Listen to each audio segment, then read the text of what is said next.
is Brittany Samperi and Chris DeCamp. And we're going to award a couple of new plaques to our premium members. First, Debbie Newman from Lemon Shark Poke. Congratulations. Come on down. Are you here? Yeah, there she is. Welcome. This is a, yes. Thank you. She is joining as a premium member. We're going to take your picture. Look that way right there. And they are now open over off Beltway 8 and Westlake Houston Parkway. And they've got some great specials going on, so thanks so much for being here. Up next will be Richard Colorado from Nova Medical Centers Humble. Come on down. You're the next contestant on the park. Great. We're glad that you are a premium member. I would also like to say that we have a full membership staff right now with Katie Woodard and Danielle. Where are you guys? Raise your hands real quick. If you have any questions about membership, we will take care of you. They're rocking and rolling. As you can see on the list, we have got a bunch of new members. We're excited about that. All right. Now I'm going to introduce our moderator, Mr. Mark Mitchell, our president of the Lake Houston Economic Development. Marcus. Good afternoon, everybody, and welcome. And we're appreciative of you being here for the State of Lake Houston Luncheon. We're going to do an overview first, just kind of Lake Houston by the numbers, just to show the magnitude of what's been going on here just for the last 24 months. We've got data that goes back a little bit further than that, but there's been significant growth, and I think it'd be a good perspective to have before we start in with our panelists.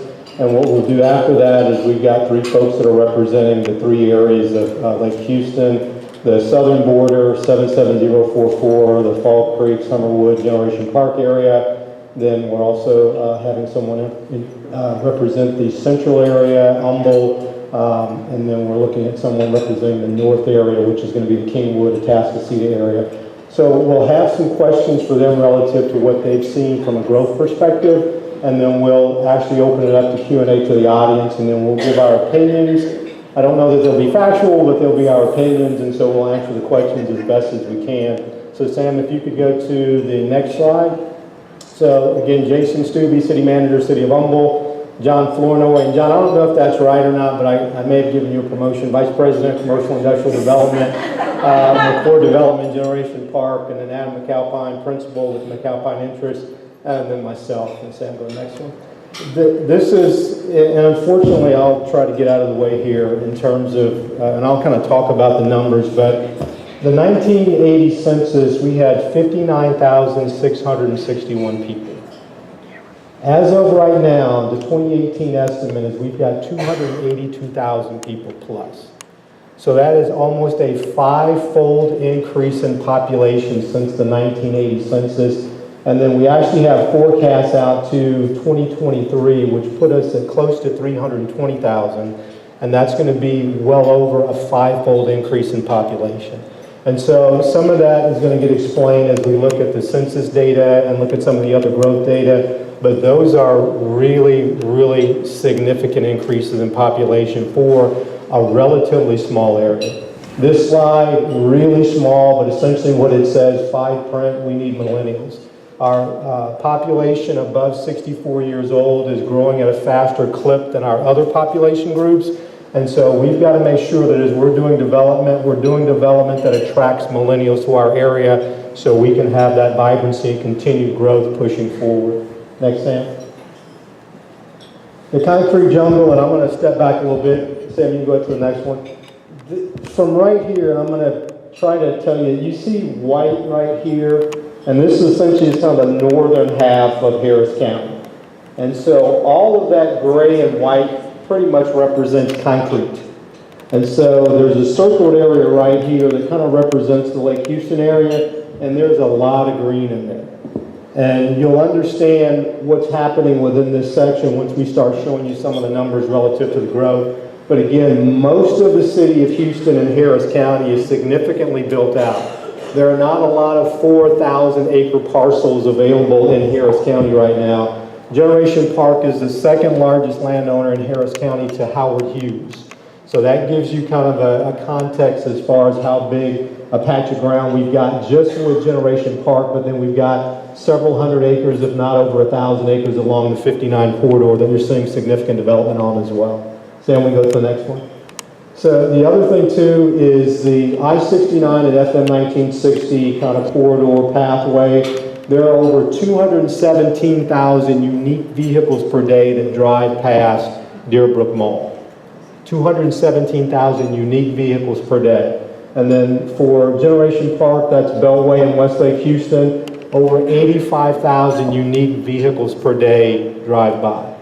So as you look at the opportunities that we've got here, the good thing for us is that we've got the infrastructure. We've got immediate access to I-10. We've got immediate access to 45. We've got immediate access to 59, and we've got relatively quick access to the port. So this is a very attractive area from a development perspective, and we'll kind of show some of the things that have been going on in the past 24 months. But again, when you think about that essentially, that's almost the whole population of our area that drives past these two locations on a daily basis. And Jason may talk about the population change that happens in the city of Humble from 8 a.m. to 5 p.m., which is kind of an astounding number as well. So almost 3.7 million square feet of office, flex, and logistics and manufacturing space just in the last 24 months. 3.7 million square feet. And that includes what we went through with Harvey. I know we promised we weren't going to talk about Harvey, but that's in spite of what we've dealt with Harvey. That does not include residential. It does not include nonprofits. This is just commercial, retail, office, industrial, flex space. So that is huge for an area this size. And we can hit the next one. So just quickly, this is some of the stuff that's been going on here. Inspirity's new 10-story tower, it will break ground probably Q3 of this year. They have plans for an additional tower probably within the next 5 years. This is Park Air 59, that's 310,000 square feet groundbreaking. This is the new United hangar. If you've been driving up and down Will Clayton, you've probably seen this in the background. That's 332,000 square feet. That's going to be done probably within the next 90 to 120 days. That's 250 a say, that's 86,000 square feet. That's Generation Park and McCord Development's new headquarters. John, I think that's full now. Is it full or pretty much full? It's pretty much full, 84%. 84%. So Sam, we can hit the next slide. Memorial Hermann has done 3 separate projects. Those 3 projects represent almost 250,000 square feet of additional space. And that does not include their office tower. They did a professional tower just to the north. And so again, they've been growing by leaps and bounds. That's one of the things that we've seen as a trend in terms of healthcare. You've seen Kingwood Medical, HCA Kingwood, you've seen Memorial Hermann, you've seen Vital Heart and Vein, Kingwood Emergency Center. That essentially is trying to keep pace with that 5-fold population increase that we've seen since 1980. Many folks just go to the medical center downtown. Now we've got that same quality and level of care in Lake Houston. So you're seeing that growth and folks trying to catch up with that demand.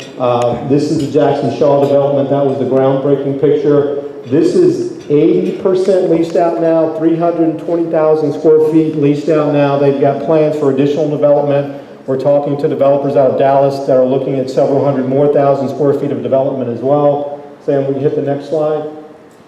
Vital Heart and Vein, that's another 65,000 square feet. That literally just opened up about 2 months ago. HCA Kingwood, 2 new stories onto their south tower. And then this is a really interesting picture right here. And we'll have this deck available to you all via email if you'd like to have it. But this little square right here essentially shows the corner of Beltway 8 and Westlake Houston. And literally the only thing that's there is the CVS and the high school. So this is 2014. Now if you look at this now, there's a lot going on. And so John will talk a little bit about some of the increase that have taken place from a tax base as we've pushed forward. Sam, we can hit the next one. So what I'll do now is introduce our panelists. Gentlemen, if you would all come up, Mr. Stubbe, Mr. Flournoy, Mr. McAlpine. We can give them a round of applause.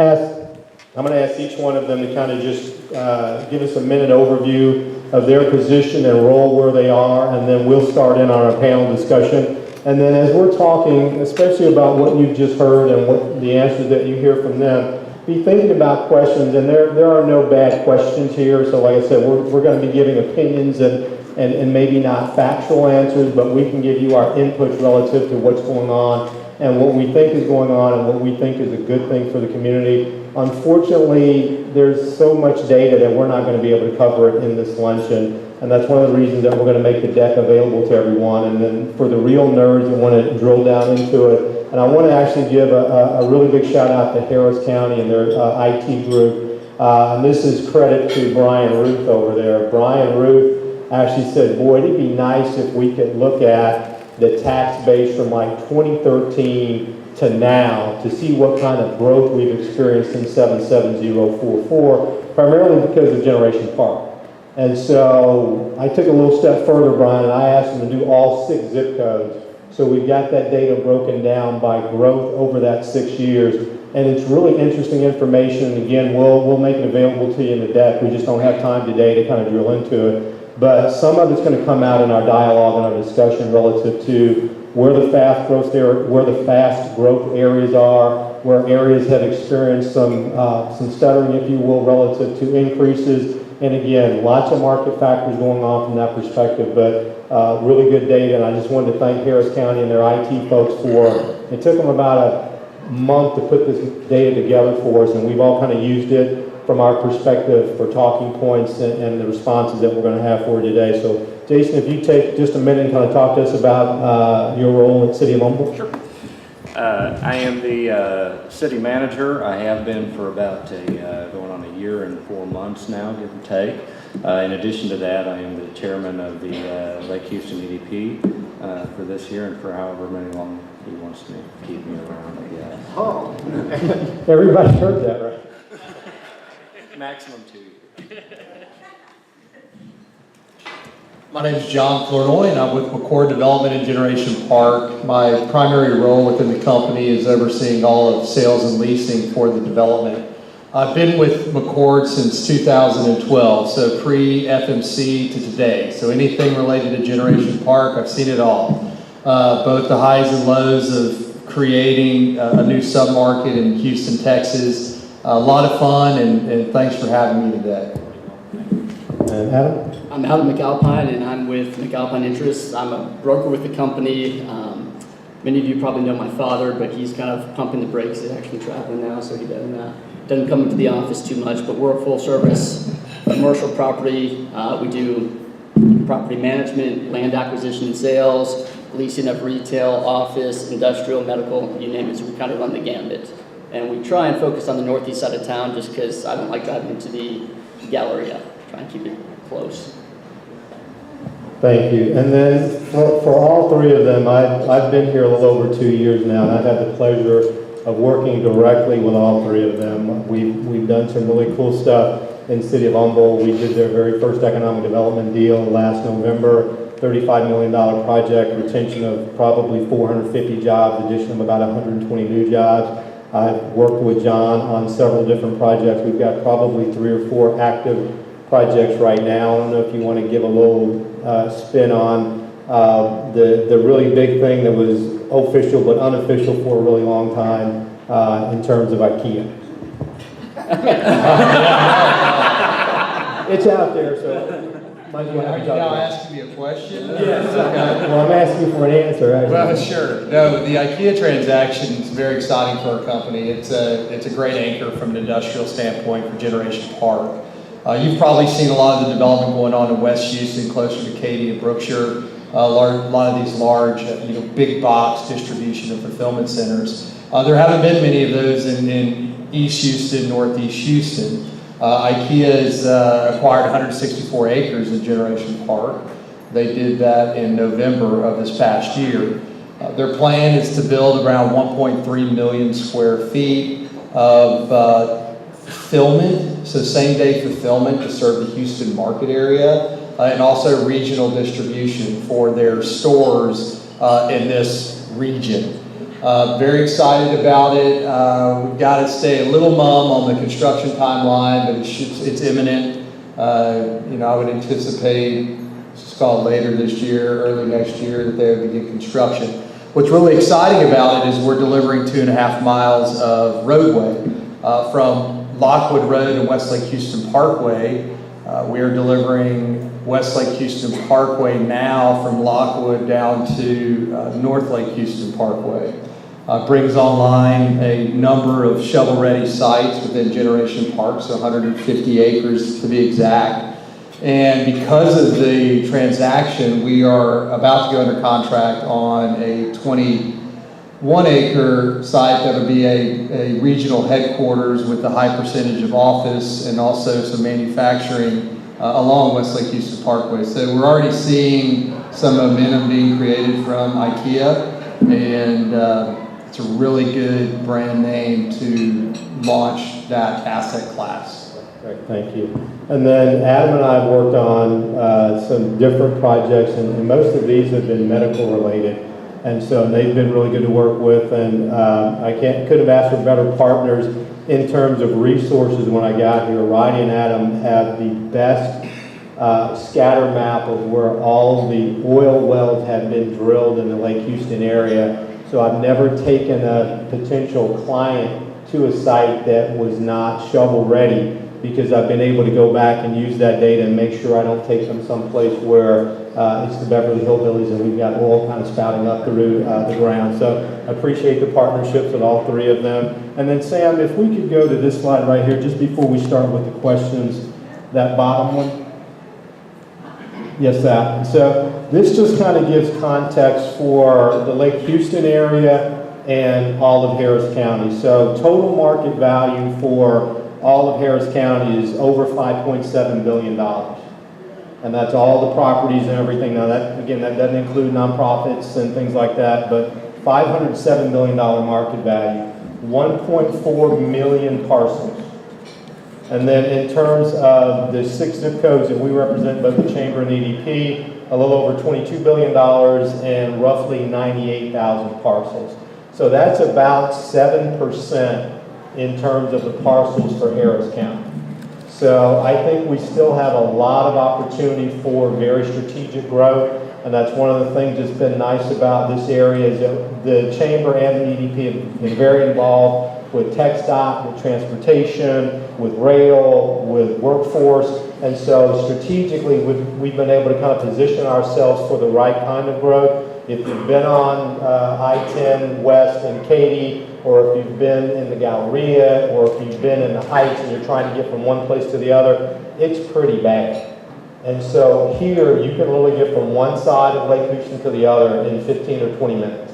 And so from a retail perspective, from a growth perspective, from a job creation perspective, this is truly a live, work, play environment. And to the extent that we can keep leveraging that up, and we'll wish we had more time to talk about our residential and non-residential split for the school district, but we've got to diversify our tax base more. We're very residential heavy, and these gentlemen are actually part of the process of kind of pivoting that so there's less stress and burden on the school district. So I just wanted to put that up there as an example. And then we also, John asked me to kind of find out from a comparison perspective another community like ours. So I reached out to the Woodlands Chamber and essentially got their information for Woodland Township and their 4 zip codes. And amazingly, we're almost identical. It's like 22 billion. They're just a shade over 22 billion. And so that means that we're in very good company, but I think from our perspective, we've got better infrastructure and better growth opportunities, and we've definitely got more available land to do development with. And so that's kind of the context of what we'll be talking about today. So now we can kind of start in on the questions, Sam. So the first question we're going to ask our panel is, what's the most promising thing for your zip code or area? So Jason, I'll start with you. I think for the city of Humble, the most promising thing is what we've seen recently in the last probably 2 years, and that's development along the 59 corridor and the type of development that it is, that primarily being logistics, warehouse, distribution space. It's not typical that, you get distribution and warehousing and logistics is not something that you're typically excited about. It's not flashy, it's not retail. But that is where the market, I think, largely is headed. And we are strategically located between the port and the airport and with easy access to rail and the interstate system, that it's kind of a natural fit for us. And so we've kind of opened our arms to that and opened our minds to it. And so for us now, it's a matter of being able to handle that type of development, which so far I think we've proven that we can. The nice thing about that type of development is it's a high value from a taxing standpoint, from a value standpoint, but it's relatively a low cost in terms of its I don't want to say strain, but I can't think of a better word right now, strain on city services. In addition to that, I've been pretty bullish on the medical cluster that we kind of have going on between Vital Heart and Bain and Memorial Hermann, and really I think throughout the entire area. But I think you're starting to see a real synergy with that particular sector. I think the biggest change for us and how we as a city have had to adapt our mindset is for years and years and years and years, it was always retail when you thought of Humble, and we were kind of the retail hub of this part of the county. Well, I think we're at a point now where it's kind of oversaturated with what you have, not oversaturated, but it's certainly reaching that point with the retail development that you have going on at 99, with the retail development that you have going on at Summerwood and in the Beltway 8 in Westlake Houston area. And so, what I've been going around and telling, my council for the last 2 or 3 years is we've got to start thinking beyond life beyond retail, because we're no longer the only game in town. The market is spreading out. And so what are we going to do? And I think at this point what we're seeing is it's going to be in the logistics sector. And then Jason, just quickly too, talk about the comp planning process that you all went through and how you decided to start looking at diversification of the tax base. Yeah, that's the other big thing is, we were so reliant, we continue to a certain degree be so reliant upon sales tax, which is so much driven by the larger world market and economy, the national economy. And as we are looking at planning ahead and trying to think, strategically long-term, 5-10 years instead of next week and next month, what are our revenue sources going to be? How can we become less reliant on retail sales and diversify that economy, primarily through the property tax base, but not just do the easy thing, even raise taxes all day long. That's the easy thing to do. It's also the unpopular thing to do. So how do we spur on new high quality, high value development within the city to boost the property tax, which is more stable year over year anyway. Perfect, thank you. John, what's most promising for 77044 in your area? Well, I think it's twofold. I'm going to hit on the medical side of it, but also the investment in education. What you're seeing with C.E. King High School with Sheldon ISD down to our south, they've made a commitment through King Davis. He's a wonderful superintendent. I think the school with the football stadium is going to be over $200 million. So there's a conscious effort within the Sheldon community to improve their education platform. You couple that with what's happening within Generation Park, which we consider our educational node. We have Lone Star College, which has constructed a process technology center where they're training the downstream workforce. San Jacinto just had their groundbreaking on their new campus within Generation Park.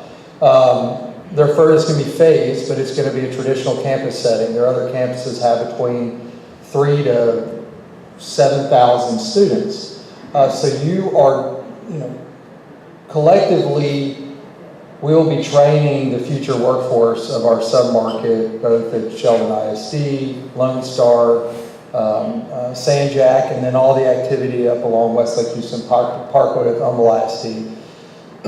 And I think from a development aspect, as you get a more highly educated workforce, your asset classes can improve as well. So as we angle at Generation Park to attract more office users to Generation Park, our employee base is going to continue to improve. So that's one area that we're really excited about. Second is on the medical front. Recently, and I'm kind of shame on me for not doing this research prior, we've been working with a couple of the larger medical systems about a hospital in Generation Park, and you look at their maps that they advertise or on their billboards, and it's like, we're where you are. And you're like, no, you're not. I mean, there's a huge void in Northeast Houston. There's not a single dot. So I thought it'd be interesting to do a 5-mile radius comparison to Kingwood and Baytown, where there's been some action in Baytown and some other hospital systems. What it returned, so in Kingwood with the major systems, there's over 600 beds. Generation Park, there's 0. And that's in a 5-mile radius. Baytown, there's over 200. The Generation Park submarket has a higher income, so they spend more money in healthcare, and the population base is the identical or better. So something's broken. Maybe I'm not understanding it correctly, but there is some low-hanging fruit to be had there to get a medical campus within Generation Park or somewhere in the submarket. And so I think there's a lot of promise to perpetuate that into MOBs, life sciences within our development. So that's where I see some promise for our area. And you mentioned the Sanjak campus, and they're starting out with a 50,000 square foot building. You guys are going to be partnering with them moving forward, I assume, in terms of what's going to be happening over there from a curriculum perspective? That's right. It's going to be core credits. Okay. We're big believers in education. Most of the general population has been priced out of 4-year institutions. It's a shame. That's just the nature of it. Without a scholarship, you can't do it. So go get your core credits at Generation Park, transfer to a 4-year college, or university, which we hope to one day have within Generation Park, so you can do all of your education in one fell swoop. But yes, we're very thrilled that they're going to be offering core credits there at our park. Perfect, thank you. Adam, so what's most promising for you? And I know, and Adam's got a little bit unique perspective here. He's going to be speaking on both 77339, 345, and 346. So he may have 2 sets of answers. Yeah, and I'm going to break it out because I think what's most important right now, we're promising to 339 and 345 is very different than 346. But I'm also going to take it like it's a snake draft and go with the second question first because I don't want to be on that for too long. But for 339 and 346, which I consider Kingwood, the thing that keeps me up at night is didn't want to talk about it too long, but does another Harvey happen? Or is there flooding that occurs again? And so going from that stance, I think what's most promising in our area is really the Lake Houston Chamber of Commerce, the EDP, the residents, the politicians who have been so instrumental in getting a lot of this dredging to take place, going to public forum meetings, signing petitions and things like that, just making it aware and not forgetting about what happened a year and a half ago, because that is instrumental in bringing back the Kingwood area, in my opinion. But going from that, and just very briefly in that portion, going into a different area, I mean, the other promising things that are going on is really the expansion of roads and infrastructure. And I know that you're thrilled every time a new road goes through, some green space or expansion happens, because that opens up for additional development to occur. So with Loop 494 expansion, North Park, all of that helps alleviate traffic. It helps people want to be in the area. So I see those as very big for the Kingwood area. In addition, I think recently some of the bond money, or it was just announced that there will be money coming to the dredging for Lake Houston. So all of that is instrumental to getting Kingwood back on its feet, and I really think that that's the most promising for that region. Going to what I will consider a Atascocita 346, it's very different, and that is from your slide that you showed, there's a ton of green space. And we were told that we were crazy. We were with a bigger brokerage firm at one point, and we were told we were crazy to come to the northeast side, that you can't make a living out here. But as soon, that's where all the green space was. There was no deals to be had. But as the infrastructure came in and all that occurred, it's opened up large pockets. And thanks to Generation Parks and City of Humble, that has really bled into Atascocita and opened that up. I was in Kingwood before the bridge came across Lake Houston. And all of that has allowed for the massive growth. And there's not really a bad, I can't think of a negative thing to say about the Atascocita area of what keeps me up at night, because there's so much growth. And I think it was Atascocita in 2009 or 10 was the second fastest growing residential communities in the nation. And so when you get the houses coming in, that's going to spur the commercial development as well. So, I think Madera Run just opened up. Woodland Hills is connecting into Lockwood. All that's just going to create new growth in that area. So that really is kind of the booming place to be, and it's kind of like you can't do any wrong in that area right now. And Adam, that's one of the interesting things is we got the data for the 6 zip codes. The most surprising thing to me is the market value was primarily in 77346. It was like well over $5 billion, which was almost $1.5 billion more than the next closest zip code. And it's got probably 30 or 40% more parcels in 77346 than the next closest zip code. So there's some pretty surprising numbers in there. So we'll start going backwards now with you on the second one relative to what keeps you up at night. So nothing that keeps you up at night about 77346, but the only thing that I could say on that was previously it was the taxes, because it was in the mud. Taxes were way higher than if you went to the city of Humboldt, if you went to Kingwood, if you went to Montgomery County. There was a ton of deals that I lost on land development because people said the taxes are too high, we don't want to pay those mud taxes. But as other developments have occurred in the area and you've kind of started to move towards the centralized generation park, moving north, Humboldt moving east, people are having to develop that area, and it is now worth the time and the money to do it. But for a long time, people just avoided it because holding costs were way too high for them. So. Perfect, thank you. John, what keeps you up at night? This is kind of a layup when I read it. I was going to say a 1-year-old and a 2-year-old. That's the world I live in. I'm 42 years old right now. It is incredible though. It's funny, being a sales and leasing guy, I probably should say office leasing velocity, because the office market is, depressed right now. But I'm not going to say that. These are just more through my experience at McCord. One's going to be infrastructure and public money, and being able to access public funds and making sure the Lake Houston submarket gets its fair share, which I think in working with Brian Ruth, Mark, that y'all are there's probably some creative ways to find out, like the percentage allocations compared to other submarkets. And my guess is we're going to be way underfunded, but I don't know. It's just kind of me thinking out loud. And the other deals with construction. As you know, we're delivering a mixed-use city center called Redemption Square. And we're doing a mixed-use environment for the first time. And we're delivering the nicest products for the submarket for the first time. We're about to have a lot of data points come online that we're keeping our fingers crossed are going to support what we're doing. A Wholesome Kitchen, which will be the nicest by a wide margin full-service restaurant in the submarket, is going to be opening here in the next few weeks. We'll start getting those data points. 255 Sate, our luxury multifamily apartments, which will be wrapped and have a central parking garage. It'll be the nicest offering by a margin of about 25%. We're going to start leasing those here in the next few months. Then we've got a hotel coming online, which again will be the nicest offering in the submarket, and that's going to come on beginning of next year. So waiting for those data points to come in and kind of sitting on our hands, just, we're about to learn a lot about our submarket, a whole lot.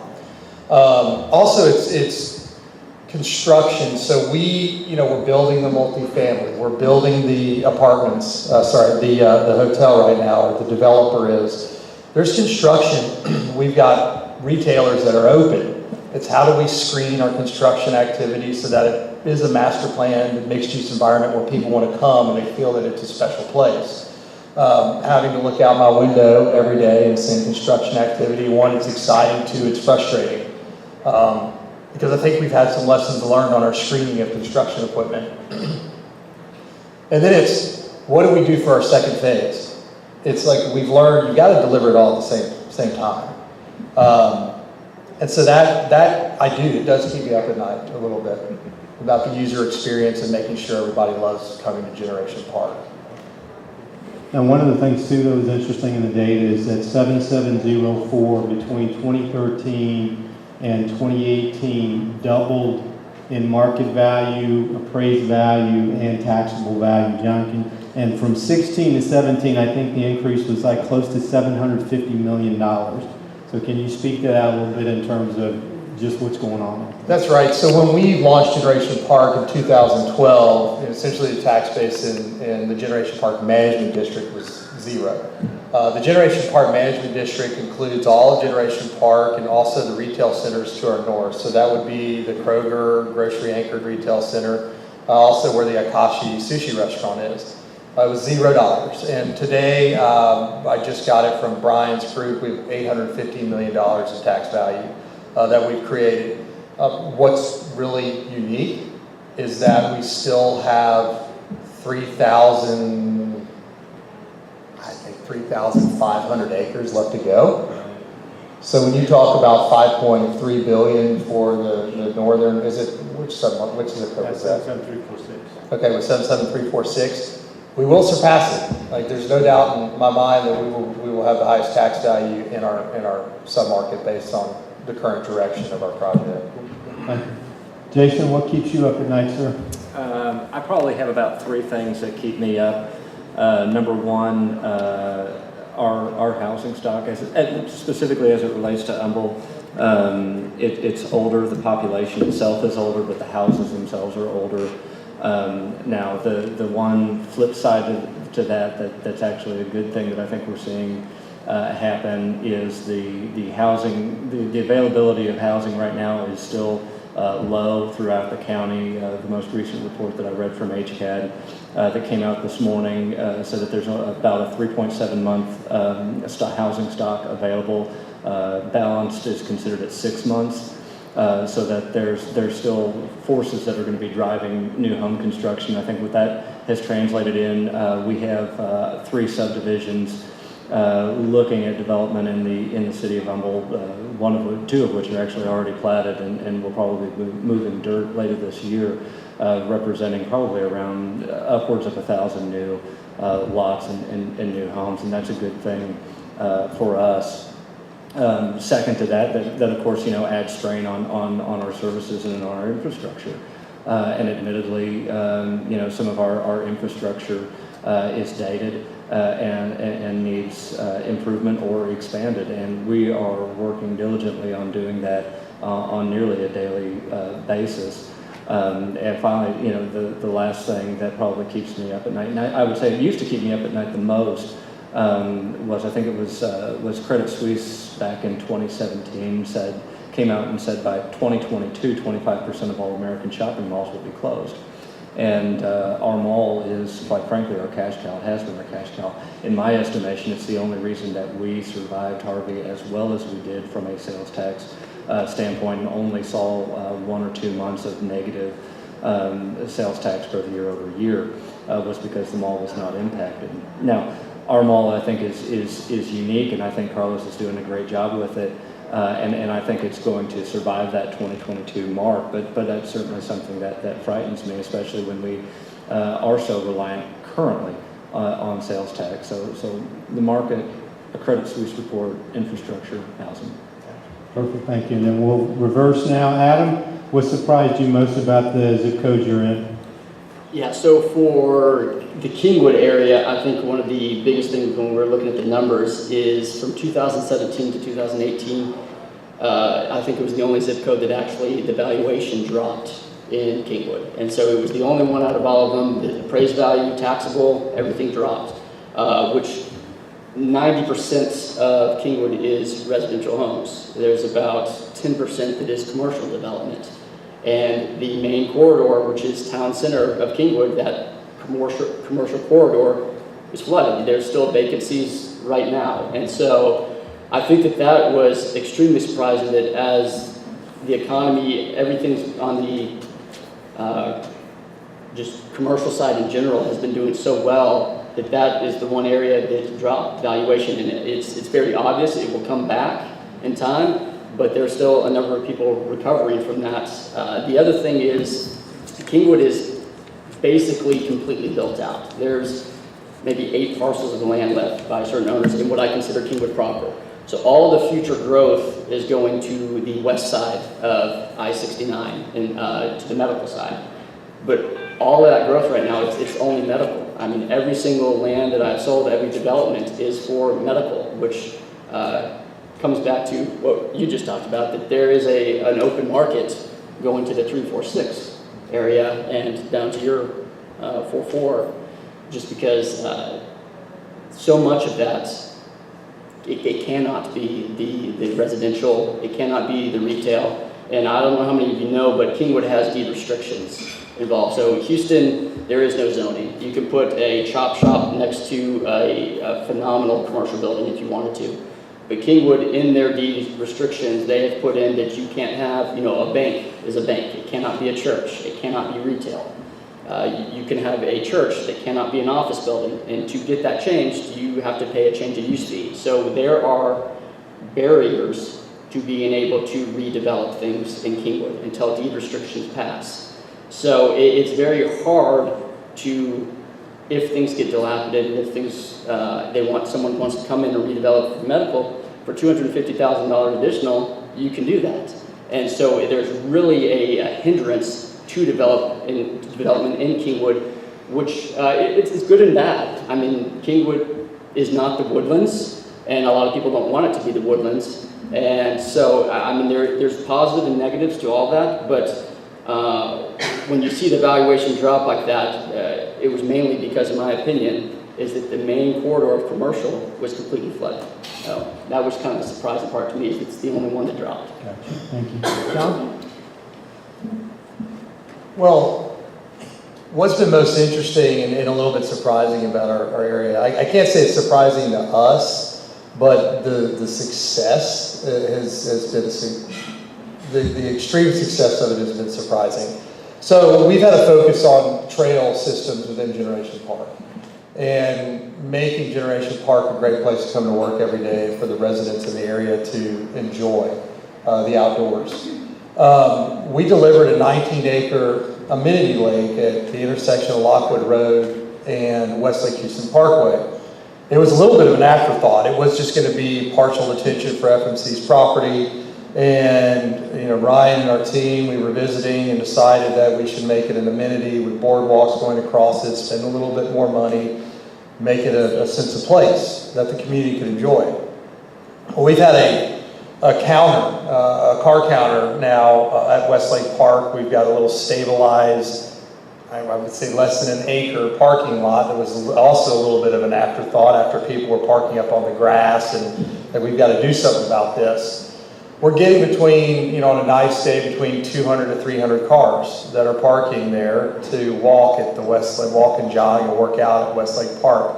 So that deliberate investment is paying off for the community. What we're doing now is across from IKEA, which is unusual for industrial development, is we're also going to be delivering a similar sized lake feature with boardwalks that connects all the way down to Kings Lake and Greensboro.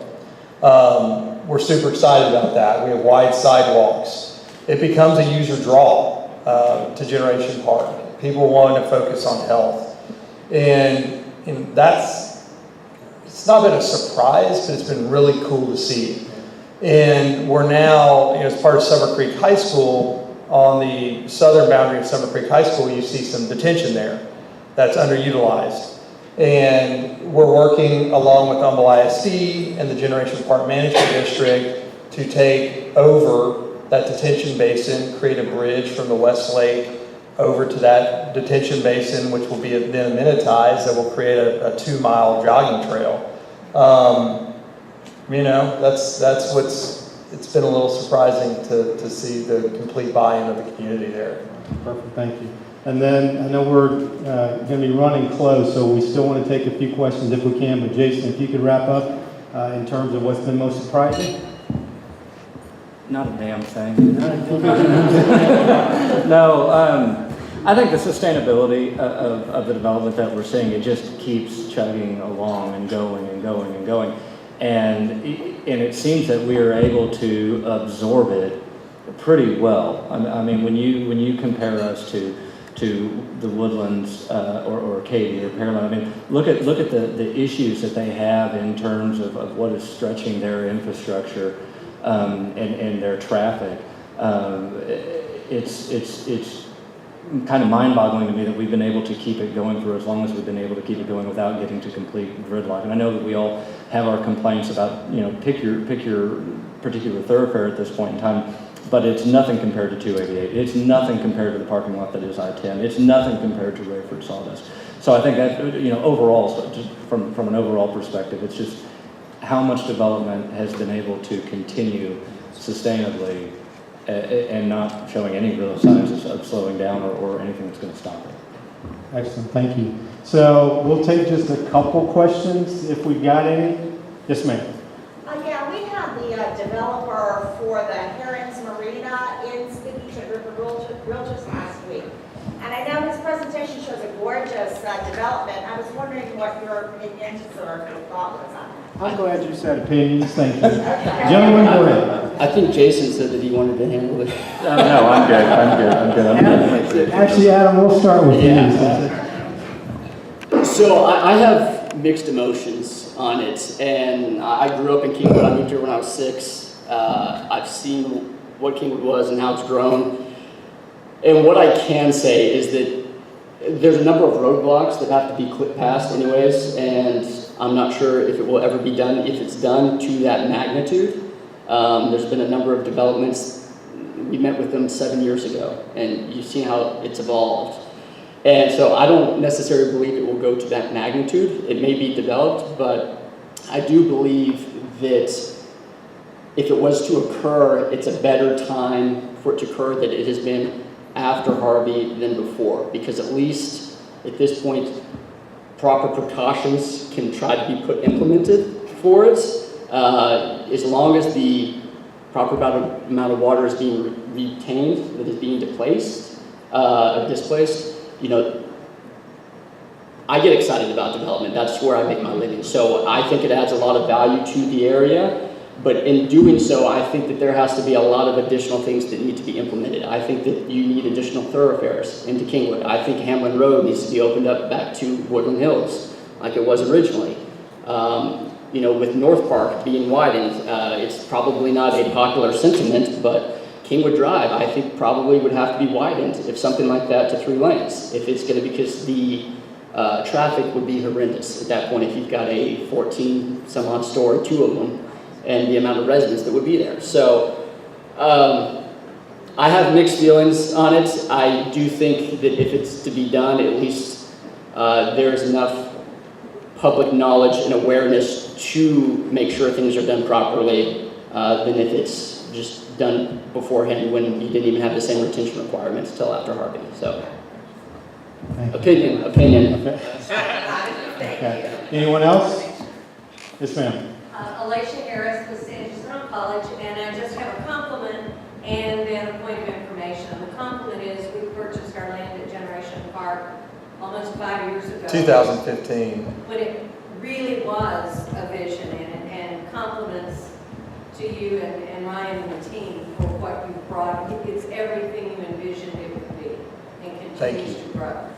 Compliments there. The point of information was the campus, the San Francisco College campus at Generation Park will be transfer core courses, but we'll also be doing corporate training for companies in Generation Park and continuing education for adults who want to upskill and improve their job opportunities. Thank you, and I'm going to ask you to thank our panelists. They have been working with me for the better part of a couple of months to put this on. If you'd give them a round of applause, please.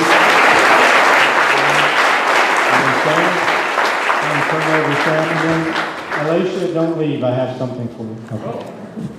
Do you have anything for me? No. I can go. All right. All right. How many of y'all learned something today? See? Isn't that great?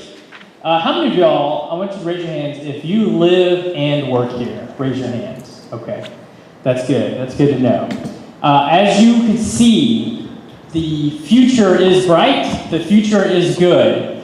But we need people that have that vision and can assemble the team and make this area as good as it is. I want to reiterate what Adam had said about the fact that what keeps him up at night is another, disaster. And it should keep you up at night. It keeps us at the chamber up at night. Because we have another disaster, things are not as good. So we need an entity that is out there looking for this area.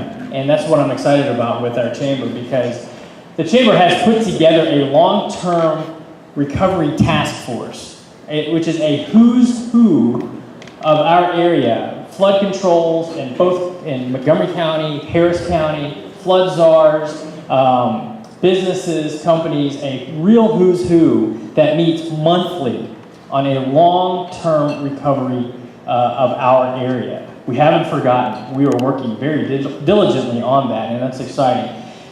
It just seems like the chamber was a good fit for being the conduit to make that happen. Everybody's out there, everybody's trying to do a good job, but in this area, we needed one conduit. So let's thank the chamber staff for doing that and being a part of that. Lots of information that you heard from today. So real quick, Connie, come up. I want you to make your announcement as she's coming up, and she is going to talk about a really fun event that we have at the end of this month, known as Party on the Green. Party on the Green. I have a couple of questions before I give you some information. How many of you have ever been to Party on the Green?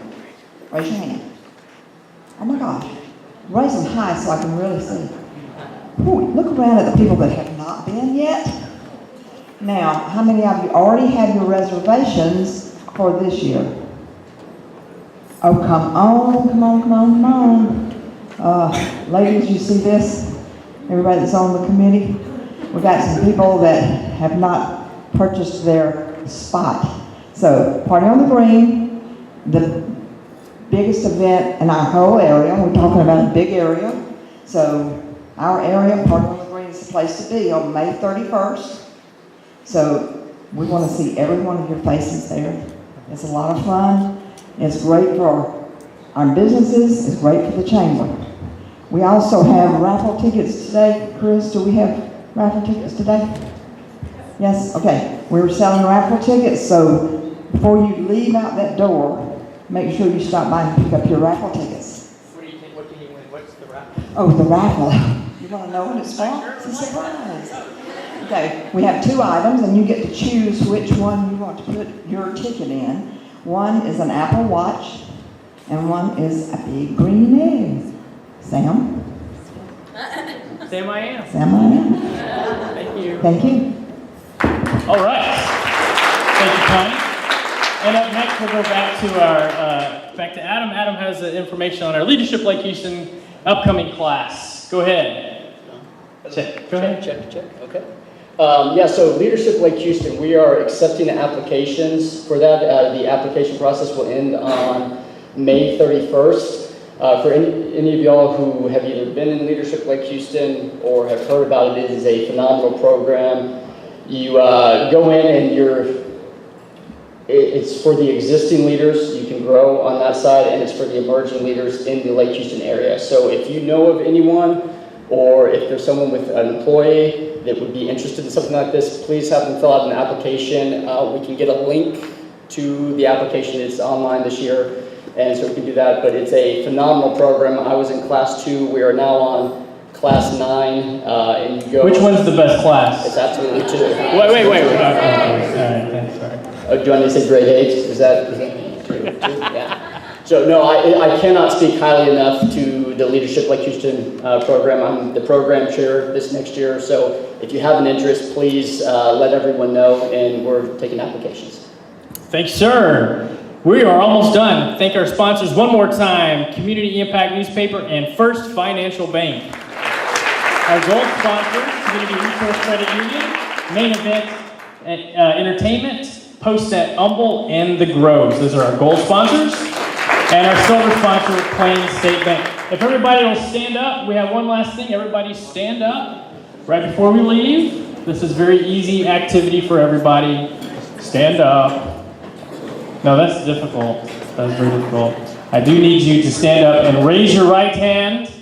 Please raise your right hand. Not everybody's doing this. Raise your right hand, and before you leave, I want you to say, hey, thanks for coming. Thanks for coming. All right, guys, have a great week.